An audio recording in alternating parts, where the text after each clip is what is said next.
দিনাজপুরে 19তম বাণিজ্য মেলার শুভ উদ্বোধন করেন সমাজ কল্যাণ এবং মহিলা ও শিশু বিষয়ক মন্ত্রী AZM জাহিদ হোসেন। বিস্তারিত থাকছে দিনাজপুর থেকে মোহাম্মদ ফয়জুর রহমানের প্রতিবেদনে। শনিবার 2 মে সন্ধ্যায় দিনাজপুর গৌড়ে শহীদ বড় ময়দানে Dinajpur chamber of commerce and ইন্ডাস্ট্রিজের সভাপতি আলহাজ মোহাম্মদ আবু বকর সিদ্দিকের সভাপতিত্বে 19তম বাণিজ্য মেলা শুভ উদ্বোধন করেন অনুষ্ঠানের প্রধান অতিথি সমাজ কল্যাণ মন্ত্রী অধ্যাপক doctor AZM Zahid Hossain MP।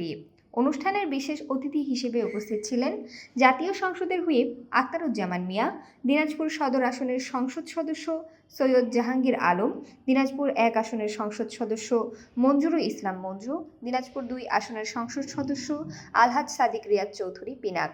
এ সময় অতিরিক্ত জেলা প্রশাসক ও দিনাজপুর পৌরসভার প্রশাসক মোহাম্মদ রিয়াজ উদ্দিন, জেলা প্রশাসক পুলিশ সুপার জেদান আল মুসা, জেলা পরিষদের প্রশাসক ও জেলা বিএনপির সভাপতি অ্যাডভোকেট মোফাজ্জল হোসেন দুলাল ও জেলা বিএনপির সাধারণ সম্পাদক বখতিয়ার আহমেদ কোচি উপস্থিত ছিলেন।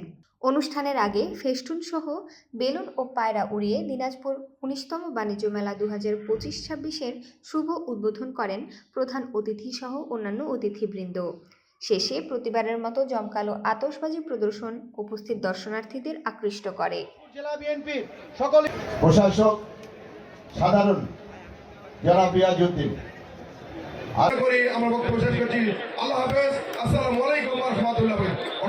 শুভেচ্ছা।